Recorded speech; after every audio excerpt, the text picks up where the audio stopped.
Hello, good morning, जोहार। मैं संजय और आप देख रहे हैं न्यूज झारखंड। समय हो चला है झारखंड की खबरों को जानने का, तो चलिए जानते हैं आज की झारखंड की 25 मुख्य बड़ी खबरों को।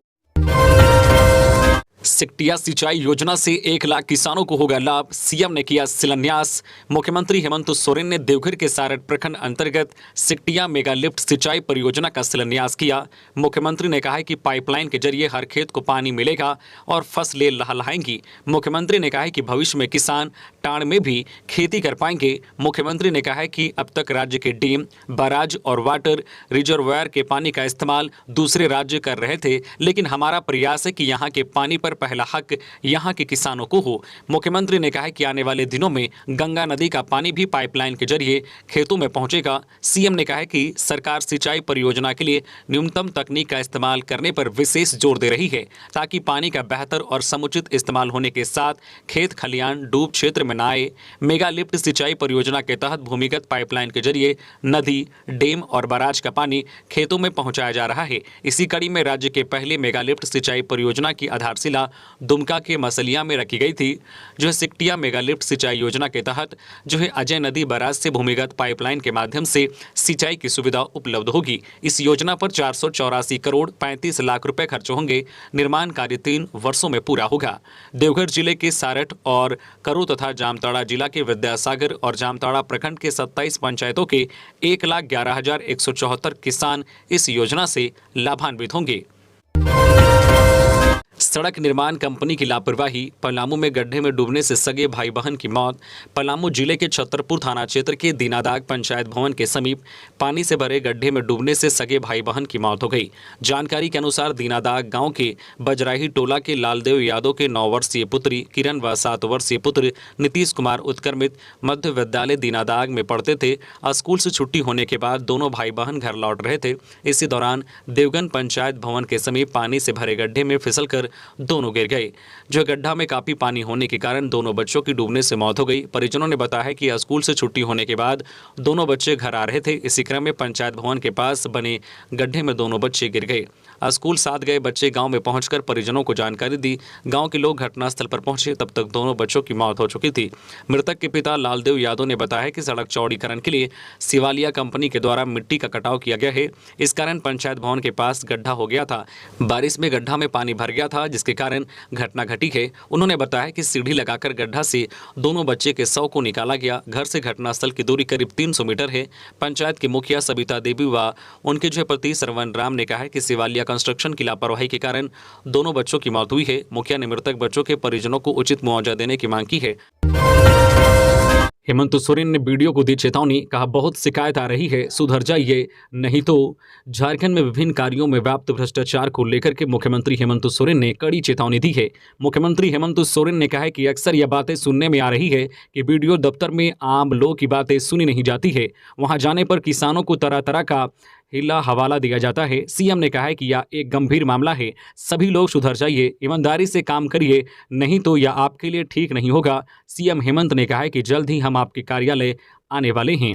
अक्सर यह शिकायत है कि वीडियो ऑफिस में जिस तरह से काम होना चाहिए नहीं हो रहा है। सीएम हेमंत सोरेन ने कहा है कि वहां पर लोगों को परेशान किया जा रहा है, काम में टाल मटोल किया जाता है, यह आचरण ठीक नहीं है। सीएम हेमंत ने कहा है कि इस तरह के कार्य में तुरंत सुधार हो। मुख्यमंत्री हेमंत सोरेन ने कहा है कि अगर आप लोगों को यह लग रहा है कि सारी चीजें प्रोजेक्ट भवन से चल रही है और आपको देखने वाला कोई नहीं, तो आप गलतफहमी में मत रहिए। बहुत जल्द प्रोजेक्ट भवन से निकलकर हम आपके दफ्तर आने वाले हैं और इसमें जो लोग दोषी पाए जाएंगे उन्हें छोड़ा नहीं जाएगा।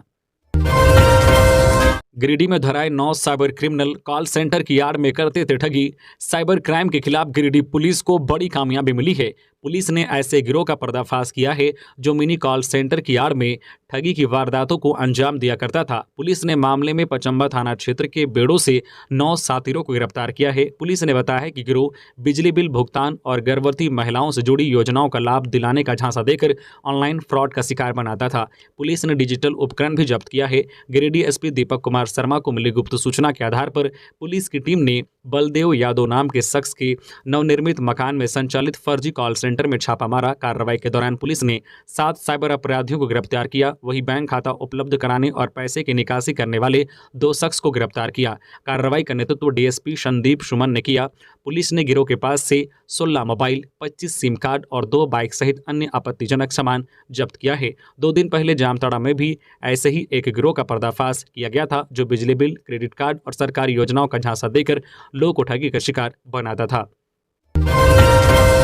कोल इंडिया में होने वाली 5 कार्मिक संगठनों की हड़ताल स्थगित, चेयरमैन ने मानी मजदूरों की मांग। कोल इंडिया में 12 अक्टूबर से होने वाली 5 मान्यता प्राप्त कार्मिक संगठनों की हड़ताल को टाल दिया गया है। ये सभी मजदूर संगठन NCWA 11 के तहत मजदूरों के लिए वेतन और बोनस की मांग कर रहे थे, जिसे कोल इंडिया प्रबंधन ने मान लिया है। इस बाबत बेरमो विधायक और इंटक के उपाध्यक्ष अनूप सिंह ने जानकारी देते हुए बताया है कि सोमवार को मजदूर संगठनों की कोल इंडिया के चेयरमैन के साथ बैठक हुई। बैठक में NCWA 11 के तहत मजदूरों को बोनस और वेतन देने पर सहमति बन गई है। कोल इंडिया के सकारात्मक निर्णय के बाद 12 से होने वाली हड़ताल को टाल दिया गया है। अनूप सिंह ने बताया है कि कोल इंडिया में 12 अक्टूबर से 3 दिनी हड़ताल की घोषणा 5 कार्मिक संगठनों की ओर से की गई थी, जिसे अब टाल दिया गया है। राशन कटौती के खिलाफ ग्रामीणों का अनिश्चितकालीन आमरण अनशन जारी। राज्य में इन दिनों राशन कटौती का मामला तुल पकड़ता जा रहा है। राज्य के कई क्षेत्रों में इसका भारी विरोध प्रदर्शन जारी है। इसी मामले में सोमवार को हजारों ग्रामीणों के साथ देवेंद्र नाथ महतो स्थानीय लोग के साथ सिल्ली में आमरण अनशन पर हैं। महतो ने इस बाबत बताया है कि ओपी प्रभारी एवं प्रखंड आपूर्ति पदाधिकारी से लिखित रिसीविंग प्राप्त करते हुए अनिश्चितकालीन आमरण अनशन शुरू किया गया है। बताते चले कि बीते 3 अक्टूबर को सभी सक्षम पदाधिकारियों की मौजूदगी में राशन कटौती के ठोस समाधान हेतु प्रखंड कार्यालय सिल्ली में वार्ता होना तय हुआ था, लेकिन यह वार्ता नहीं हुई। इसके विरोध में हजारों ग्रामीणों द्वारा प्रखंड कार्यालय घेराव किया गया। इसी दौरान देवेंद्र नाथ महतो के नेतृत्व में समस्या समाधान तक अनिश्चितकालीन आमरण अनशन का ऐलान किया गया है। हजारीबाग में 2 पक्षों में सांप्रदायिक तनाव, जय श्री राम के नारों के बीच बरसे पत्थर, कई घायल। हजारीबाग में 2 पक्षों में सांप्रदायिक तनाव की खबर सामने आई है। तनाव इतना बढ़ गया कि पत्थरबाजी हो गई। इसमें बजरंग दल के 10 कार्यकर्ता जख्मी हो गए। घटना रविवार रात करीब 9 बजे की है। जानकारी के अनुसार पेलावल थाना क्षेत्र में कचहरी तहसील के पास बस पर हमला किया गया, जिसमें बजरंग दल के कार्यकर्ता सवार थे। रिपोर्ट्स की माने तो जिस समुदाय पर पत्थर बरसाने का आरोप लगा है, उनका कहना है कि बस मस्जिद के सामने रोकी गई थी। इतना ही नहीं, जय श्री राम के नारे लगाए गए और दूसरी समुदाय को लेकर आपत्तिजनक बातें बोले जाने लगी। इसके बाद पत्थरबाजी की गई। हालांकि पुलिस मामले की जांच कर रही है। वहीं बीजेपी के अध्यक्ष और पूर्व मुख्यमंत्री बाबूलाल मरांडी ने इस मामले को लेकर ट्वीट पर सरकार पर तंज कसा है। बाबूलाल ने ट्वीट पर लिखा है कि हजारीबाग में बजरंग दल और विश्व हिंदू परिषद के कार्यकर्ताओं पर जो हमला हुआ है, उनकी जितनी भी निंदा की जाए कम है। तुष्टीकरण की राजनीति में डूबी हेमंत सरकार में एक खास समुदाय के गुंडों को गुंडागर्दी करने की खुली छूट मिल चुकी है। अभी तक रांची में हुए उत्पात में कोई गिरफ्तारी नहीं हुई है और अब हजारीबाग में ये हमला हो गया। झारखंड पुलिस जल्द से जल्द हमलावरों को गिरफ्तार करके कानून का राज स्थापित करे। जानकारी के अनुसार रांची में आयोजित शौर्य जागरण यात्रा में शामिल होकर कार्यकर्ता हजारीबाग लौट रहे थे। सिर पर बैग, कमर तक पानी, जान जोखिम में डालकर नदी पार पढ़ने के लिए जाते हैं बच्चे। वैसे तो केंद्र और राज्य सरकार विकास के तरह तरह के दावे करती है, लेकिन उन दावों की जमीनी हकीकत ठीक उसके विपरीत है। इसी का नतीजा है कि ग्रामीण स्तर पर ना तो ठीक से सड़क और स्वास्थ्य की व्यवस्था हो पाई है और ना ही शिक्षा की। ऐसी ही एक तस्वीर चतरा जिले से सामने आई है, जहां गांव में हाई स्कूल नहीं होने के कारण चतरा हजारीबाग सीमा से सटे केरेडारी प्रखंड के लोहरा गाँव के 2 दर्जन से अधिक बच्चे बरसात के दिनों में नदी पार कर चतरा जिले के टंडवा प्रखंड क्षेत्र के उत्क्रमित उच्च विद्यालय हेसातु में पढ़ने के लिए जाते हैं। सिर पर बैग लिए और नदी में कमर तक भरे पानी को पार करते ये बच्चे हजारीबाग जिले के केरेडारी प्रखंड के लोहरा गांव के हैं, जो अपने गांव से 4 किलोमीटर दूर नदी पार कर चतरा जिले के टंडवा प्रखंड क्षेत्र के उत्क्रमित उच्च विद्यालय हेसातु में रोजाना पढ़ने के लिए जाते हैं। केरेडारी प्रखंड का लोहरा गांव और टंडवा प्रखंड का हेसातु गांव दोनों ही घने जंगलों से घिरा नक्सल प्रभावित इलाकों में आता है। लिहाजा दोनों गांवों में विकास की रफ्तार काफी धीमी है। ऐसे में आम दिनों में बच्चों को घने जंगलों को तो पार करके पढ़ने के लिए जाना ही पड़ता है, लेकिन बरसात के दिनों में उनकी मुश्किलें दोगुनी बढ़ जाती है। एक तो घने जंगल और ऊपर से बरसात के कारण गहरे पानी से भरे नदी को पार करना इनके लिए ना जाने कब आफत बन जाए। लेकिन फिर भी शिक्षा का जुनून ऐसा कि इन दोनों आफतों को पार करके 2 दर्जन से अधिक बच्चे और बच्चियां स्कूल पहुंचती है। नकली विदेशी शराब बनाने वाली फैक्ट्री, 15 लाख रुपए का नकली शराब बरामद। कई फेमस ब्रांड की नकली शराब बेची जा रही थी। धनबाद में अवैध शराब फैक्ट्री का पता चला है।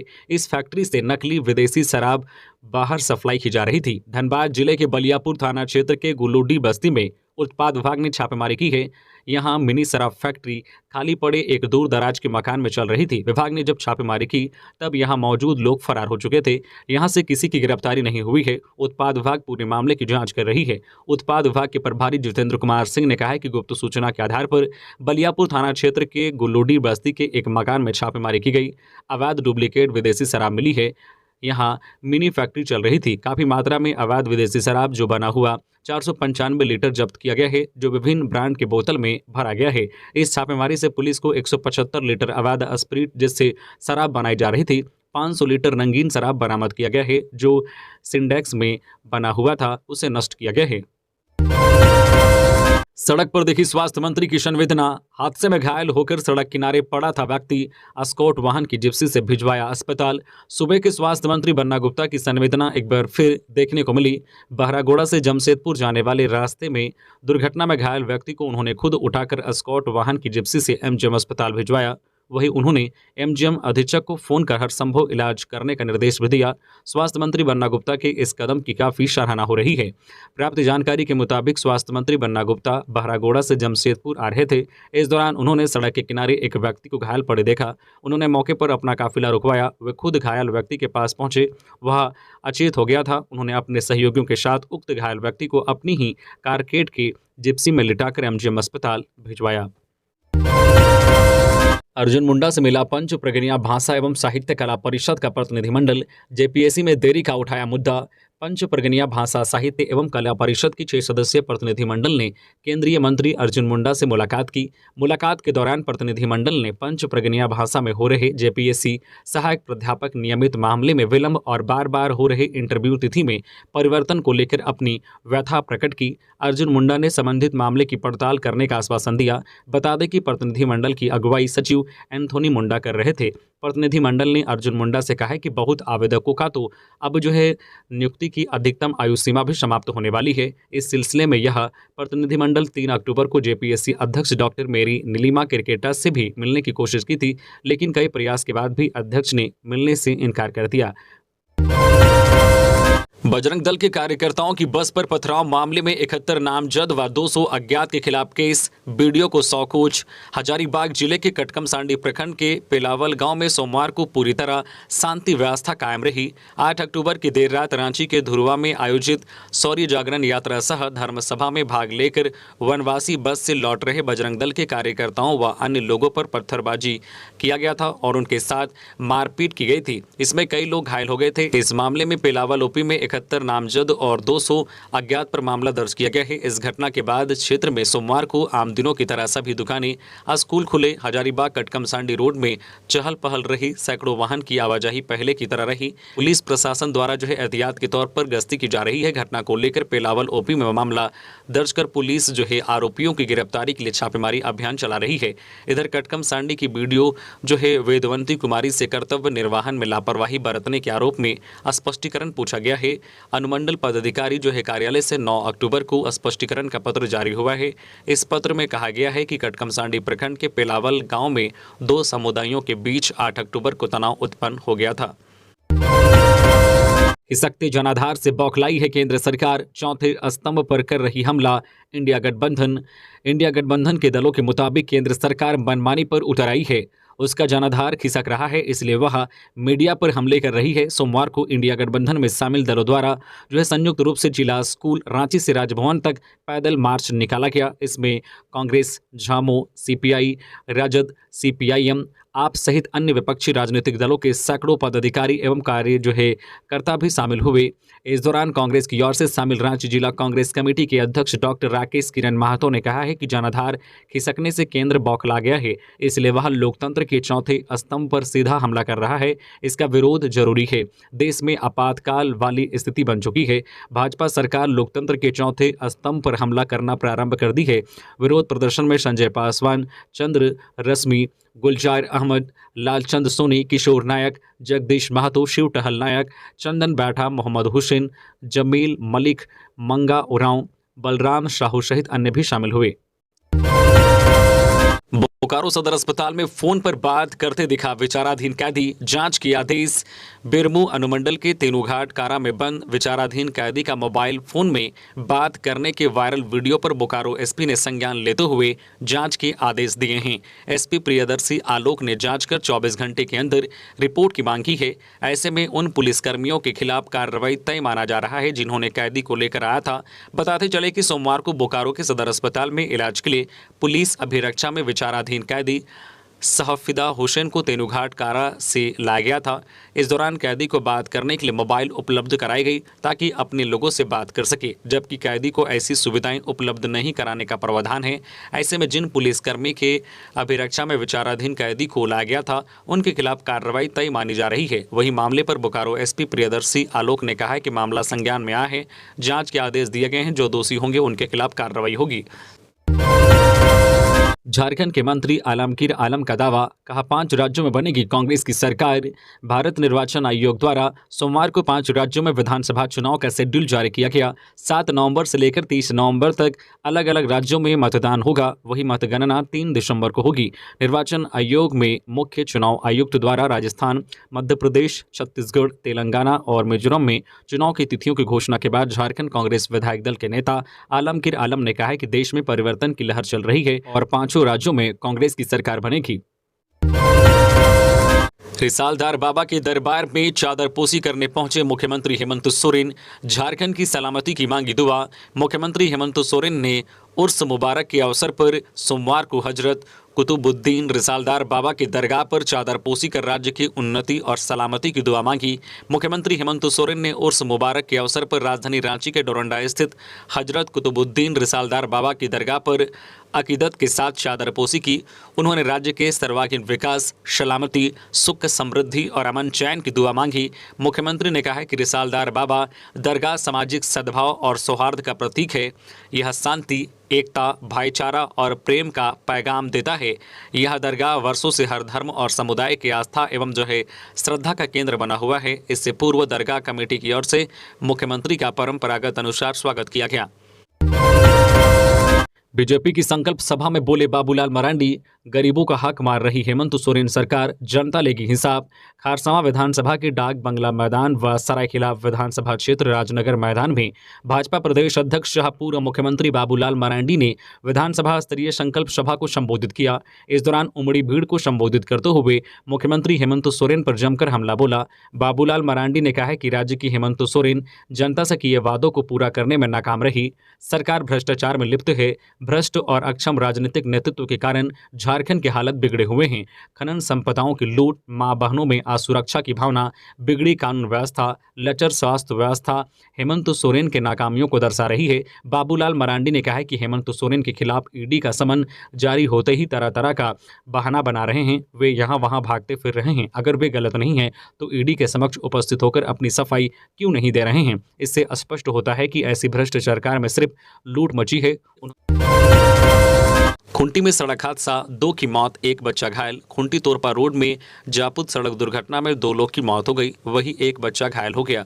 मृतकों में हुटार निवासी संजय सोई 50 वर्षीय और जमुआ दाग निवासी राहुल लोहरा 13 वर्षीय शामिल हैं। वही घायलों में 7 वर्षीय राहुल लोहरा शामिल हैं। जानकारी के अनुसार कुल 9 लोग अलग अलग 3 बाइक पर सवार होकर जितिया में मेहमानी के लिए जमहार समुंदर गाँव गए थे। सोमवार की शाम सभी वापस लौट रहे थे। संजय, राहुल और रोहित तीनों एक बाइक में सवार थे। वापसी के क्रम में जापुत के पास सड़क किनारे खड़ी ट्रेलर से टक्कर हो गई। इसमें संजय और राहुल की मौके पर ही मौत हो गई। वही रोहित घायल हो गया, उसे इलाज के लिए सदर अस्पताल लाया गया, जहां रिम्स रेफर कर दिया गया। मृतक राहुल और घायल रोहित दोनों भाई हैं। चक्रधरपुर में चलती हुई ट्रेन से कूद गई महिला, कारण जानकर चौंक जाएंगे आप। ट्रेन स्टेशन पर नहीं रुकी तो महिला उतरने का प्रयास करने लगी और इसी क्रम में चलती ट्रेन से कूद गई। यह घटना राजखारसावा में से आई है। मिली खबर के मुताबिक यह महिला हावड़ा बड़बिल जनशताब्दी एक्सप्रेस में सफर कर रही थी। रुईबारी महातो नाम की इस महिला को राजखारसावा तक जाना था, लेकिन जनशताब्दी एक्सप्रेस राजखारसावा स्टेशन पर नहीं रुकती है। इस बात की जानकारी महिला को नहीं थी, लेकिन वो यहाँ उतरने के लिए पहले से ट्रेन के दरवाजे पर आकर खड़ी थी। ट्रेन को आगे बढ़ता देखकर वो उतरने का प्रयास करने लगी और इसी क्रम में वो ट्रेन से गिर पड़ी। कुछ लोगों का कहना है कि उसने ट्रेन से छलांग लगा दी, इससे वो बुरी तरह से घायल हो गई। रेल कर्मियों की मदद से घायल रुईबारी महातो को पास के चक्रधरपुर रेलवे हॉस्पिटल में एडमिट किया गया है। महिला की उम्र 38 साल बताई जाती है। कोल्हान में नक्सलियों की चेतावनी, इन इलाकों में वाहन चलाया तो खुद होंगे जिम्मेदार। कोल्हान के वन क्षेत्र में वाहनों के प्रवेश पर शाम 6 बजे से सुबह 6 बजे तक रोक लगा दी गई है। ये रोक प्रशासन की ओर से नहीं बल्कि नक्सली संगठन की ओर से लगाई गई है। नक्सली संगठन ने इस बाबत प्रेस रिलीज जारी कर फरमान जारी किया है, जिससे यहाँ के लोग घबराए हुए हैं। नक्सली संगठन ने जारी प्रेस रिलीज में लिखा है कि अगर कोई इस फरमान के खिलाफ वन इलाके में गाड़ी लेकर आता है तो इसका जिम्मेदार वो खुद होगा। नक्सली संगठन ने ये आदेश भी जारी किया है कि अगर कोई व्यक्ति पुलिस या अर्धसैनिक बलों की मदद करता है या कोई उनके लिए सामान जैसे खाद्य पदार्थ और दूसरी चीजों की ढुलाई का काम करता है तो उसे बख्शा नहीं जाएगा। यह फरमान नक्सलियों की साउथ जोनल कमेटी के प्रवक्ता अशोक उर्फ मौनी की ओर से जारी किया गया है। पलामू में शिव मंदिर से चोरी की गई लड्डू गोपाल की मूर्ति 1 महीने बाद बरामद। मुख्य आरोपी दिलकश दिल्ली से गिरफ्तार।